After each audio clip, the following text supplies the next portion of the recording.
মিলে মটন বিরিয়ানির ফিস্টি করবো আজকে আমরা। তাই তো মিলে থেকে বাইকটা নিয়ে সুদীপ্তার কথা মতো আমি আর কিরণদা মিলে দোকানটা করে আনলাম। ফিস্টিটা তো হচ্ছে আমাদের অফিসের ওপরে, এর মধ্যে থামস আপ গুলো রেখে দিয়ে তেলের মধ্যে পেঁয়াজগুলো ছেড়ে ভেজে নিলাম। এদিকে তো ততক্ষণে আলুগুলো কষে নেওয়া কমপ্লিট হয়ে গেছিল। বেশ কিছুক্ষণ আগে ম্যারিনেট করে রাখা মটনটাকে এর মধ্যে দিয়ে সুদীপদা ভালোভাবে কষাচ্ছিল। বিরিয়ানিটা তো সুদীপদাই বানাবে, আমরা উপলক্ষ মাত্র। এদিকে দেখো মনিটরের মধ্যে আমার ভিডিওগুলো সবাই দেখছিল আর আমি তো সুদীপদা কিভাবে বিরিয়ানি বানাচ্ছে সেটাই দেখছিলাম। এইদিকে আমাদের সিনিয়র দাদা ময়দা মাখাচ্ছিল, ততক্ষণে মটন আর রাইসও কমপ্লিট হয়ে গেছিল। বিরিয়ানিটা দেখো সুদীপদা কত সুন্দরভাবে সাজাচ্ছিল। থেকে পেঁয়াজ ভাজা আর বিরিয়ানি মশলাটা দিয়ে মিক্সড করে রাখা দই আর দুধটাকে দিচ্ছিল।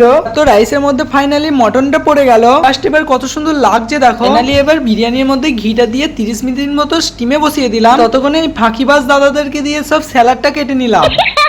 ফাইনালি মটনের হান্ডা ওপেন করা হয়ে গেছে। এখন আমরা সুদীপদার হাতের মটন বিরিয়ানি খাই। আমার মনে হয় মাসে একবার করে আমার এরকম মটন বিরিয়ানি চাই।